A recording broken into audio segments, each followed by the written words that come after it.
रमेश और संध्या के डांस प्रतियोगिता के खत्म होने के उनके दूसरे दिन अचानक संध्या अपने कंप्यूटर पर अपने डांस रिहर्सल का वीडियो देख रही थी।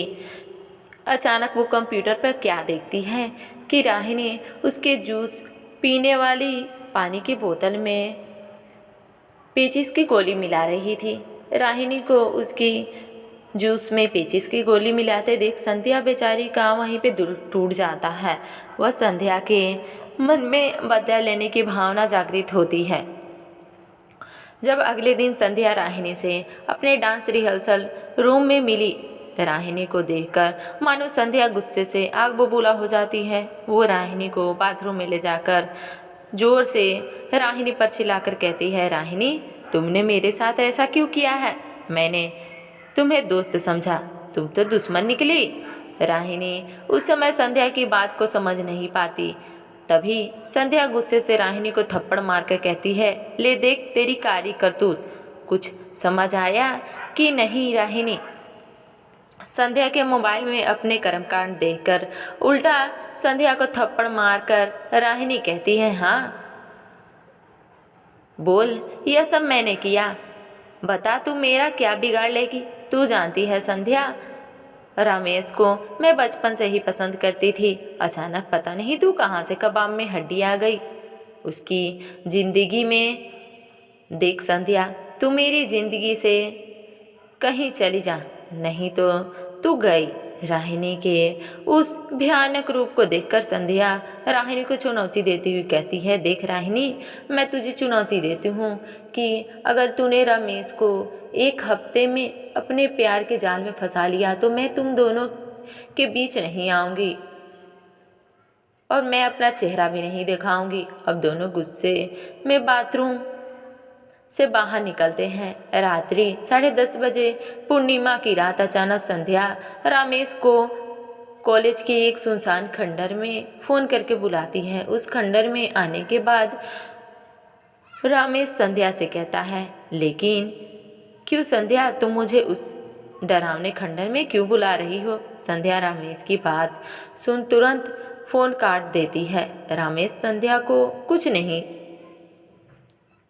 कुछ हो गया है सोचकर तुरंत अपनी बाइक से उसे पुराने खंडर की ओर बढ़ता है। इधर संध्या अपनी अजीब वेशभूषा में रमेश का खंडर में इंतजार कर रही होती है। रमेश 5 मिनट में खंडर पहुंच जाता है। वहां वो संध्या की तलाश करता है। अचानक से संध्या एक अघोरन के रूप में आकर रमेश से कहता है, आ गए रमेश, चलो आओ मज़ा करते हैं।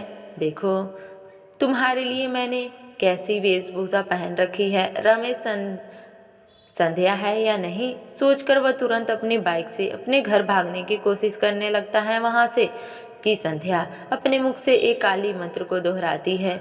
उस मंत्र को सुनकर अचानक रमेश अपने कपड़े उतारकर संध्या के साथ खंडर के एक कमरे में जाकर वासना में मंत्र मुक्त हो जाता है। अगली सुबह संध्या जल्दी उठकर रमेश से सोने का नाटक करती हुई रमेश से कहती है, रमेश तूने ये क्या कर दिया? मैं तो तुम्हें शरीफ लड़का समझती थी, लेकिन तुम तो और लड़कों की तरह ही निकले। इतना कहकर संध्या सुसाइड करने का नाटक करने लगी। तभी रमेश अपने हाथों की उंगली से खून निकालकर संध्या से कहता है, यह लो संध्या, खून भरी मांग, आज से तुम मेरी पत्नी। तुमसे वादा करता हूँ कि मैं तुमसे ही शादी करूँगा। रमेश से शादी करने के बाद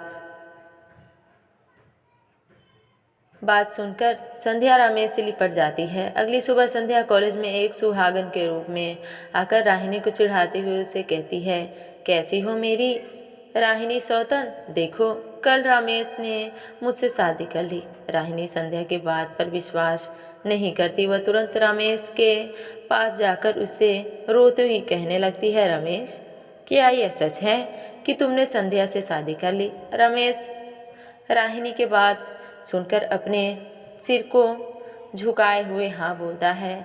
राहिनी तुरंत गुस्सा होकर कॉलेज के छत के ऊपर चढ़कर रमेश से कहती है, रमेश आई लव यू, मैं तुमसे बेइंतहा मोहब्बत करती हूँ, क्या तुम मुझसे शादी करोगे? रमेश राहिनी की जिद को मना करते हुए राहिनी से कहता है, नहीं राहिनी, मैं संध्या को धोखा नहीं दे सकता, कृपया ऐसा मत करो, नीचे आ जाओ, आराम से बात करते हैं। राहिनी अपनी जीत पर अड़ी रहती है। तभी रमेश कुछ वक्त सोचकर राहिनी से कहता है, तो ठीक है राहिनी, मैं तुमसे शादी ही करने को तैयार हूँ, आ जाओ नीचे। रमेश से शादी की बात सुनकर राहिनी झट से नीचे आ जाती है कि तभी अचानक संध्या चुपके से सीढ़ियों के नीचे आंवला तेल गिरा देती है और चुपचाप अपने काम पर लग जाती है। इधर जैसे ही राहिनी फिसलकर सीढ़ियों पर अपना पैर रखती है तो वो सीढ़ियों से नीचे गिर जाती है। राहिनी को सीढ़ी से नीचे गिरता देख रमेश तुरंत उसकी ओर मदद के लिए बढ़ता है, लेकिन बहुत देर हो चुकी थी। राहिनी के सिर पर चोट लगने की वजह से वो कोमा में चली गई थी।